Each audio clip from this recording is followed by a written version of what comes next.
LGBT Virgin Mary declared blasphemous in Poland. So this is a news that we will continue to cover because this is an ongoing case. So 3 female Polish activists are on trial, facing 2 years in prison for offending religious beliefs. The indictment follows an indictment in 2019 when posters and stickers bearing the rainbow haloed version of the Black Madonna appeared near a church in Płock, a city in central Poland. The doctored image traded the golden halos around the Virgin Mary and the infant Jesus with representations of a rainbow flag, a common symbol of the LGBT community. Authorities charged the women with offending religious beliefs under Article 196 of Poland's Criminal Code. The trial, which began this past Wednesday, captivates international attention for both the use of the controversial law protecting religious feelings and raising the issue of LGBTQ rights in Poland. Last year, President Andrzej Duda told an election rally that, quote, LGBT ideology was more dangerous than communism. Wow. So, say it with me in the live chat. Wow. So I wanted to highlight this news for a number of reasons. One, a lot of people want to act like Christianity is a neutered religion. It's not.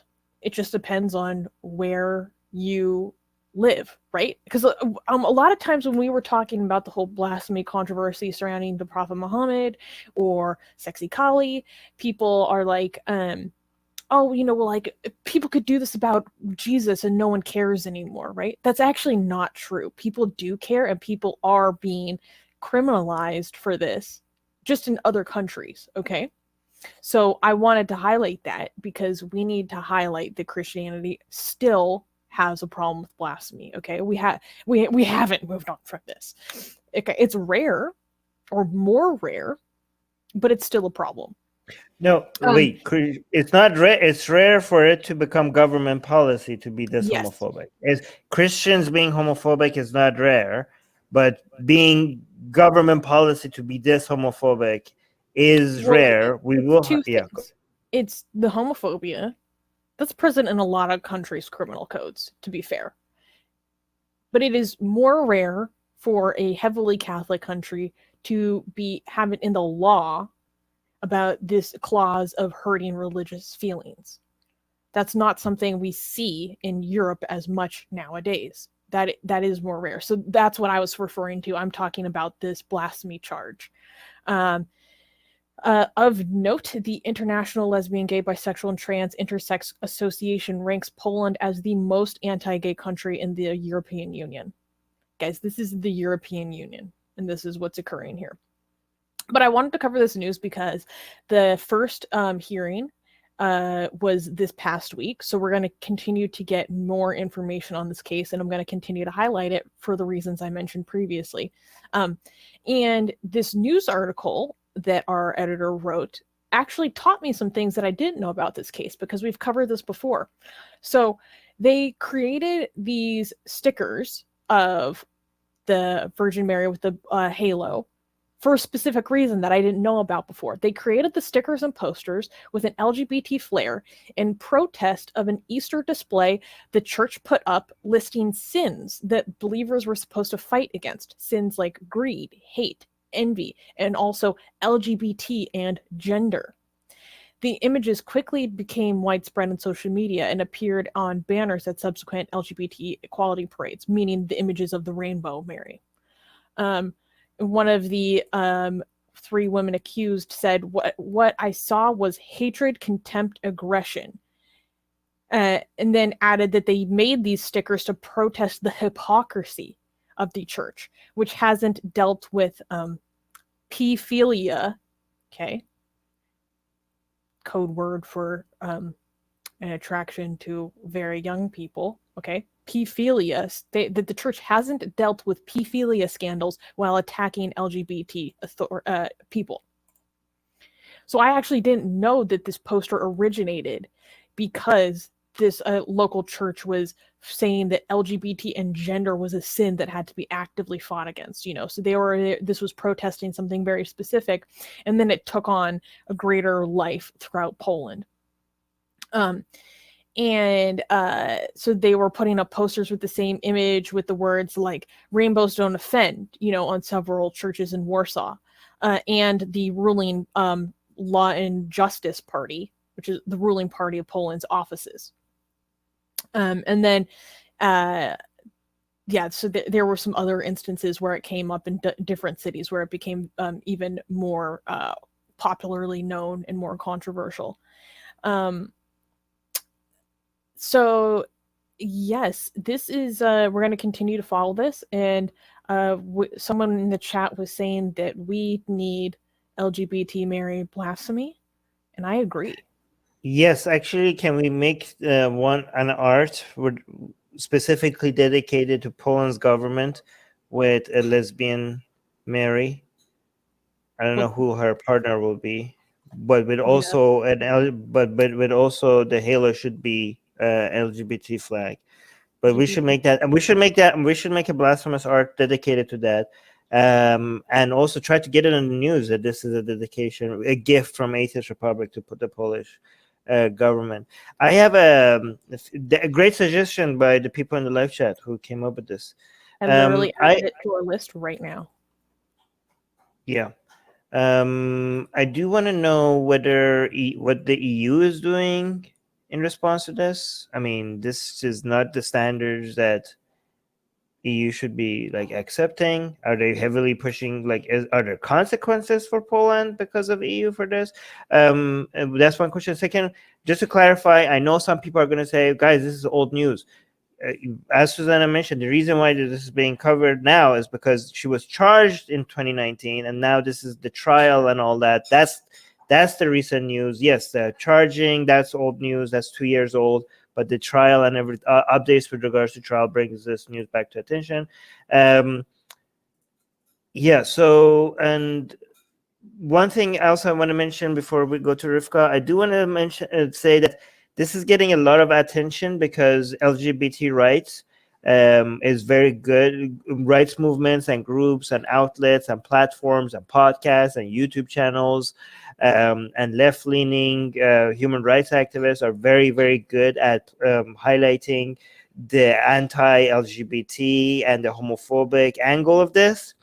The problem is that the atheist and secular movement is not as strong and as doesn't have as big of an audience and influence to highlight the fact that blasphemy being a thing at all, if this was pure blasphemy and it wasn't homophobic, it wouldn't have gotten the attention that it deserves. You know what I mean? So this being just having blasphemy law in a European country, even if it wasn't homophobic by itself, should get a crap ton of attention that it wouldn't have. So I'm not saying, by the way, I'm glad that it's getting attention, because even the fact that you have any homophobic laws, even if it has nothing to do with religion, even if it's not blasphemy, I'm glad that there's a giant movement out there playing that role and doing the activism on that front. But I'm just hoping that the secular movement, the secular activists and the atheist activists, we should look at the gay rights activists and the LGBT rights activists as a role model, as something to aspire to, as something to get to, so that this blasphemy side of this also would have gotten the same level of attention one day, even if it wasn't homophobic. Like, any blasphemy laws are insane. And the fact that we have it in a European country, you might think well, it's not as bad as many other countries that are Islamic or Hindu. It's not as bad as their blasphemy laws, and that's true.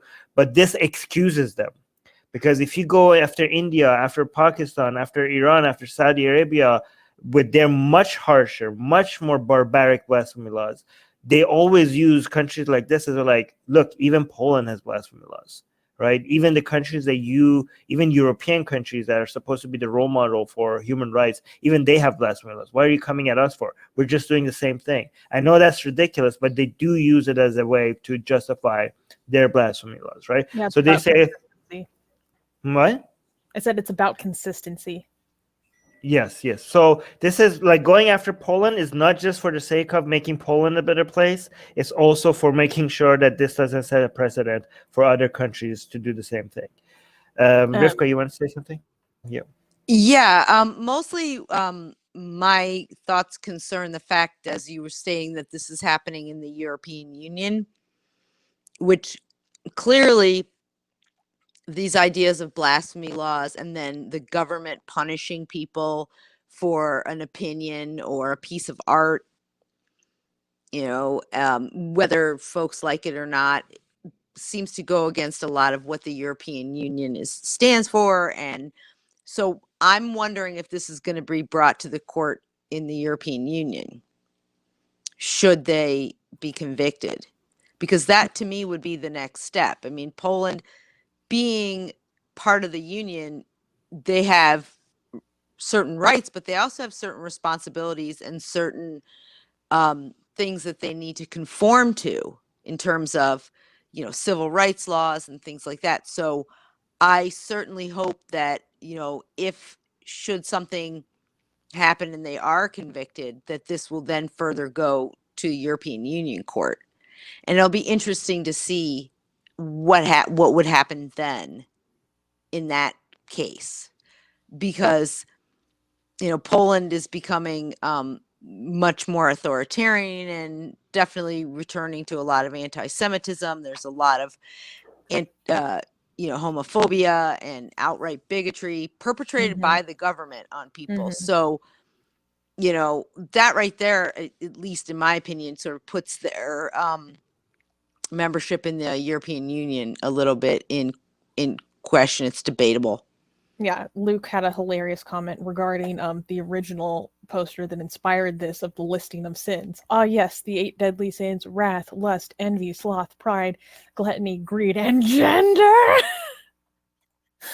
Kenji's saying, plot twist, everyone in Poland declares themselves agender because gender is a sin. Okay, listing gender as a sin is insane, because everyone, you have a gender.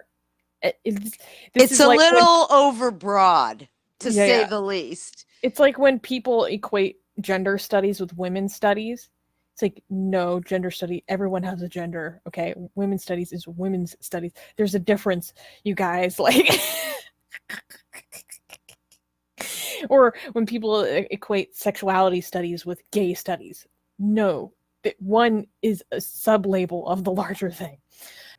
And also subscribe to our newsletter, because if we get removed from all these platforms, at least we could reach out to you. And guys, by the way, if you subscribe to our newsletter, you get a free copy of Where's your copy, Susanna? Get it. We're doing promotion. You get a free. It's not even promotion. It's free. Okay, so if you subscribe to our newsletter, link in the description, you get a free copy of Why There's No God. Come on, like, I'm handing it out for free. Okay, it's a bestseller on Amazon, and you get it for free. So subscribe to our newsletter, and you get a free copy of Why There's No God sent to you. Link in the description.